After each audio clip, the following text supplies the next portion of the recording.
Hi guys, thanks for tuning into the channel today.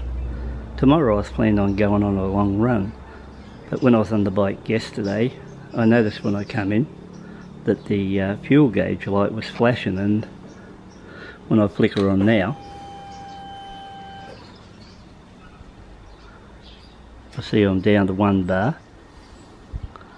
I've travelled 270 kilometres on the bike and I'm due for the first fill.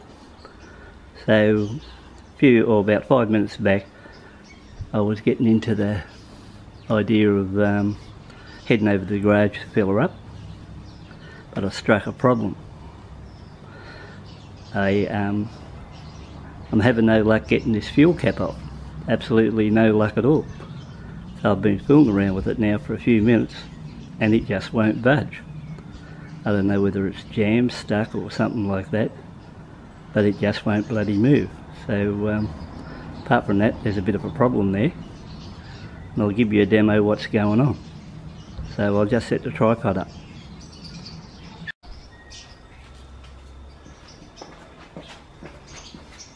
So like I said guys, I've been at this for a while, trying, pushing, turning, pushing down and turning.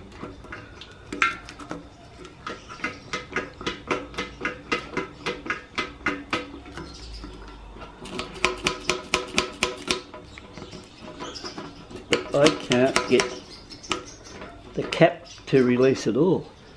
It'd be a real drama if I was at a petrol station or somewhere out in the run and I can't get the cap to move.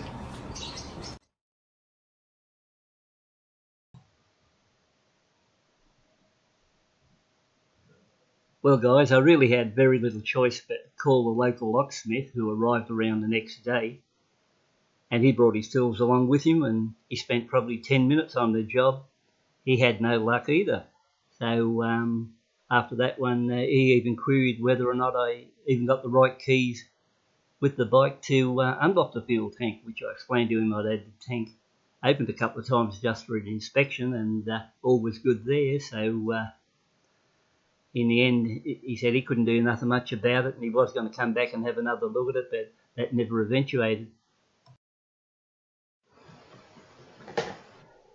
So next off, I tried a battery operated drill on it and drilled it down about, I think roughly a third. So I went down about a third through the barrel of the lock. And then afterwards I thought, what happens if I go too far and something goes wrong? I put filings in the tank and I've got to pull the tank off, and I get bloody metal in the fuel injection system and stuff like that. So in the end I thought, I'm not going to go any further with this. I'll contact the suppliers of the bike and see what happens from there. I might be just getting myself into more problems than what I've already got.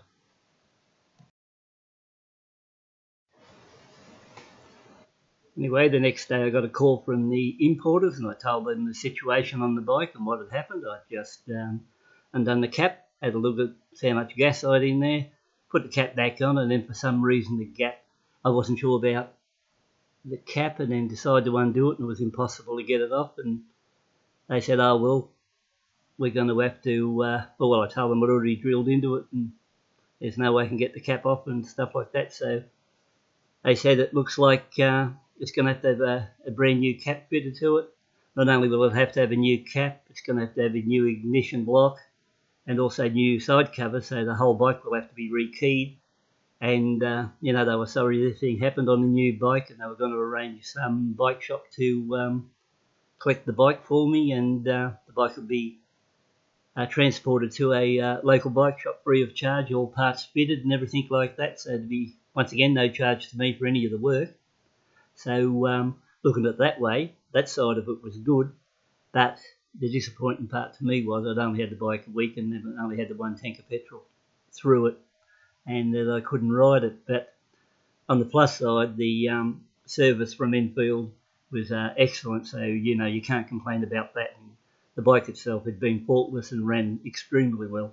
No complaints on the bike whatsoever. It was just a bummer to be sort of stopped in the end by just a petrol cap.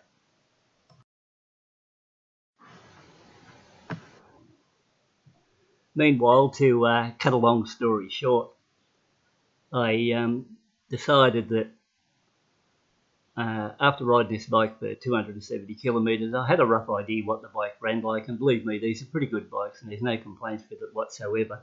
But when I came in originally to buy one of these bikes, I had plans to buy the chrome version, and this Ravishing Red was just a trial run for me. And if anyone knows my history of Royal Enfield motorbikes, I've had a lot of these motorbikes, and in the past 6 years I've bought 15 of the bikes, and so I decided I'd put it up for sale, and you know, maybe I might come in a little bit further down the track and buy the chrome version, because that was the one I originally wanted. Like I said, it was just a trial version to see what it was like, and I was pretty happy with it in all areas, so you know, it was a good bike.